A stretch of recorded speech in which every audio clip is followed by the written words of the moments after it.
राष्ट्रप्रवाह Vidarbha news में आप सभी का स्वागत है। मैं मनन व्यास और आज की देखते हैं ताजा खबर। अमरावती मनपा क्षेत्र में एक मोबाइल टावर की अनुमति पर मोबाइल कंपनी द्वारा मनमाने ढंग से अनेक अनधिकृत टावर खड़े किए जाने को लेकर विधानसभा में उपस्थित किए गए सवाल पर जवाब देते हुए राज्य के उप मुख्यमंत्री एकनाथ शिंदे ने स्वीकार किया कि अमरावती शहर में कुल 383 मोबाइल टावर अस्तित्व में है, जिसमें से केवल 83 मोबाइल टावर को अनुमति दी गई है। वही शेष 300 टावर को अनुमति की कार्रवाई चल रही है, जिसका सीधा मतलब है कि अमरावती मनपा क्षेत्र में 300 टावर अवैध तरीके से खड़े किए गए हैं। विधायक द्रव्य अमित साटम, प्रशांत ठाकुर, मनीषा चौधरी व आर सिल्वन ने विधानसभा के बजट सत्र दौरान सरकार के समक्ष जानकारी रखी थी कि अमरावती शहर में 217 अनधिकृत मोबाइल टावर खड़े किए गए हैं। ऐसी जानकारी जनवरी 2025 में सामने आई है और इन अनधिकृत मोबाइल टावरों की वजह से मनपा का करोड़ों रुपए का नुकसान हो रहा है। ऐसे में नियम बाह्य टावरों को हटाने के लिए अमरावती के मनपा प्रशासन व सरकार की ओर से कौन सी कार्रवाई की जा रही है, जिस पर जवाब देते हुए डिप्टी सीएम शिंदे ने उक्त जानकारी दी। साथ ही मनपा आयुक्त ने 10 फरवरी को हुई समीक्षा बैठक में सहायक आयुक्त को अनधिकृत मोबाइल टावरों के खिलाफ कार्रवाई करने के बारे में सूचित किया है। इसके अलावा डिप्टी सीएम शिंदे ने यह भी बताया है कि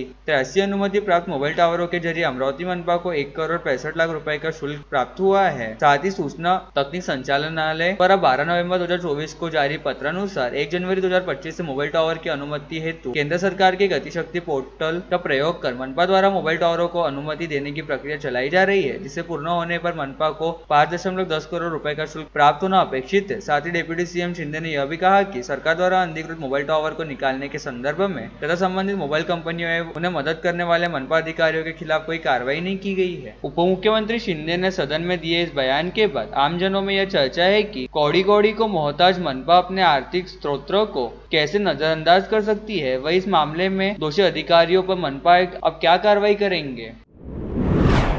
विश्व महिला दिवस के उपलक्ष्य में सिर्फ महिलाओं के लिए रक्तदान शिविर का कल स्थानीय बूटी प्लॉट स्थित श्री लोहाना महाजन वाड़ी में सुबह 9 बजे से दोपहर 3 बजे तक आयोजन किया गया है। रक्तदान समिति अमरावती, त्रिमूर्ति गोल्डन एंड सिल्वर हाउस तथा प्रतिदिन अखबार के संयुक्त तत्वावधान में आयोजित इस रक्तदान शिविर में महिलाओं से बड़ी संख्या में उपस्थित रहकर रक्तदान करने का आह्वान आयोजकों ने किया है।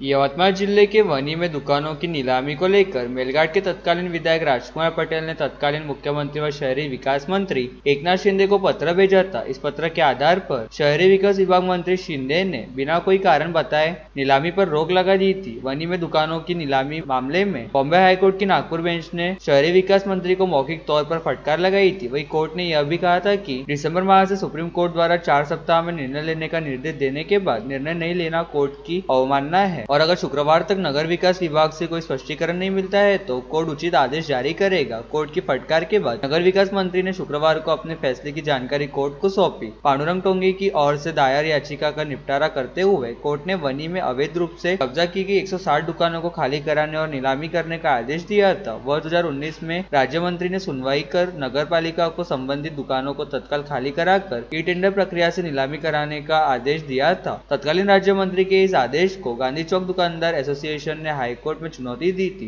2022 में हाईकोर्ट ने नीलामी प्रक्रिया आगे नहीं बढ़ाने का आदेश दिया। इसके बाद संगठन की ओर से याचिका वापस ले ली गई। 15 मार्च 2024 को मामले से अनभिज्ञ विधायक राजकुमार पटेल ने मुख्यमंत्री से नीलामी प्रक्रिया रोकने का अनुरोध किया। मुख्यमंत्री ने बिना कोई स्पष्ट कारण बताए नीलामी प्रक्रिया रोकने का आदेश दिया। उन्होंने यह निर्णय तब भी लिया जब समीक्षा याचिका राज्य सरकार के पास लंबित थी और यह मुख्यमंत्री के अधिकार क्षेत्र में नहीं आती थी। सूत्रों के अनुसार याचिकाकर्ता ने इस सब विषय के मध्यस्थता करने वाले शिंदे सेना के नेता नानकराम नेबनानी से सारा खर्चा वसूलने की मांग कोर्ट से की थी। नगर विकास विभाग ने शुक्रवार को कोर्ट को बताया कि उसने इस मामले में दुकानदारों की अपील खारिज करने का फैसला किया है।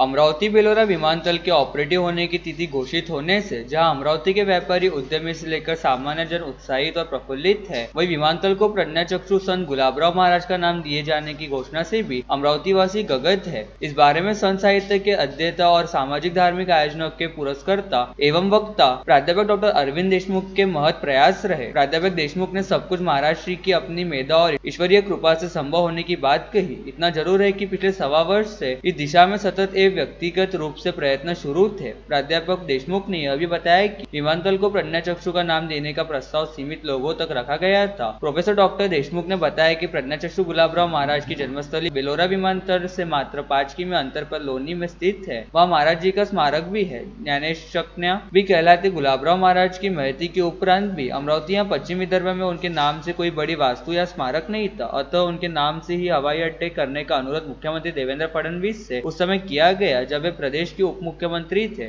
ऐसे में उन्होंने अयोध्या जन्मभूमि न्यास के कोषाध्यक्ष और मथुरा कृष्ण जन्मभूमि न्यास के उपाध्यक्ष आचार्य गोविंद देव गिरी जी के माध्यम से विमानतल के नामकरण का अनुरोध किया गया। अंबानगरी के प्रसिद्ध समाजसेवी एडवोकेट आरबी अटल का बड़ा सहयोग प्राप्त हुआ। इस प्रकार मुंबई में डॉक्टर राहुल पंडित के माध्यम से भी राज्य शासन को इस विषय में विनंती की गई।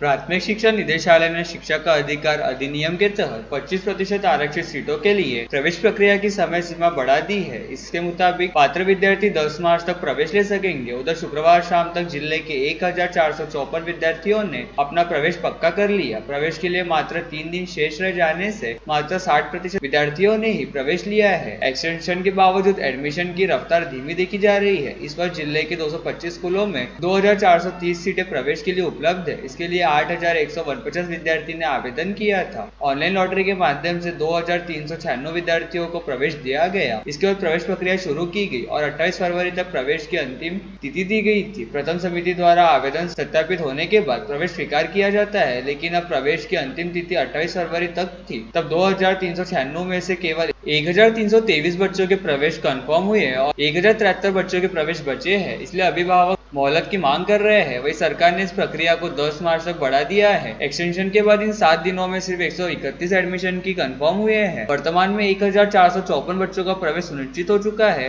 तथा अभी भी 942 बच्चे शेष है। शिक्षा विभाग ने अभिभावकों से अपील की है कि वे अपने बच्चों का प्रवेश संबंधित स्कूलों में निर्धारित कर लें।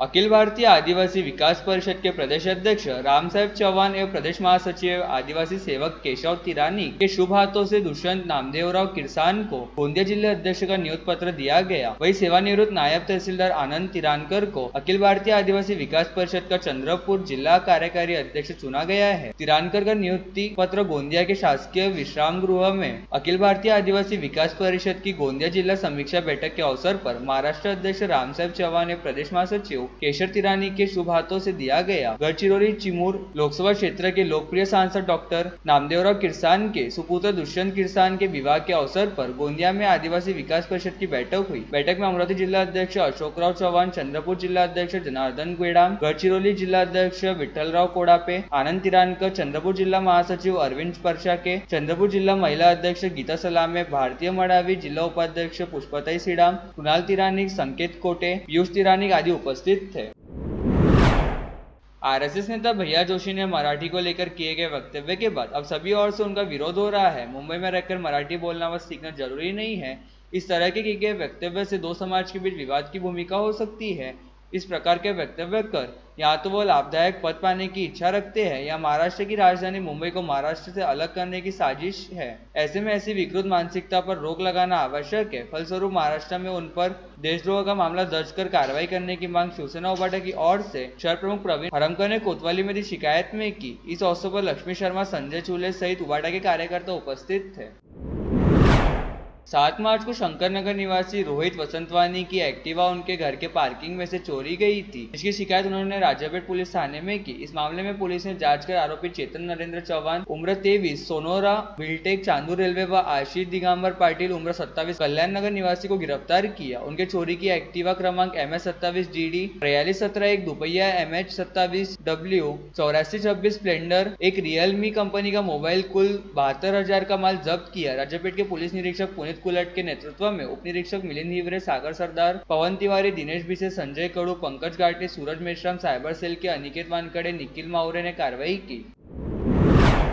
शहर के बडनेरा रोड स्थित महेश भवन में कल से 2 दिवसीय माहेश्वरी युवक युवती अखिल भारतीय परिषद सम्मेलन का आयोजन किया गया है, जिसका औपचारिक उद्घाटन सवेरे ठीक 9 बजे रामेश्वर गगड़ की अध्यक्षता में एवं महेश भवन के अध्यक्ष एडवोकेट आरबी अटल, उद्यमी जुगल किशोर जी कट्ठानी, युवा उद्यमी वरुण मालू, नाशिक के उद्यमी अनुज नावंदर, प्रमुख अतिथि संयोजक प्राध्यापक जगदीश कलंत्री, स्वागताध्यक्ष कमल किशोर मालानी और समन्वयक सुरेश साबू, शांतिलाल कलंत्री, गोपालदास राठी, सायत राजेश हेडा की प्रमुख उपस्थिति में होगा। यह आयोजन स्वर्गीय डॉक्टर हरगोविंद जी गुरुलाल जी नावंदर की पावन स्मृति में किया जा रहा है, जिन्होंने दशकों पहले समय और धन की बचत करने वाले परिचय सम्मेलनों के आयोजन का प्रारंभ किया था। माहेश्वरी परिचय सम्मेलन को सफल करने विविध समितियों के प्रत्येक समिति पदाधिकारी अपना सर्वोच्च योगदान कर रहे हैं। उसी प्रकार सम्मेलन के लिए देश भर से समाज बंधु भगिनी को प्रविष्टियां देने सम्मिलित होने जा रहे हैं। और लेटेस्ट न्यूज़ देखने के लिए राष्ट्रप्रभा चैनल को लाइक और सब्सक्राइब कीजिए।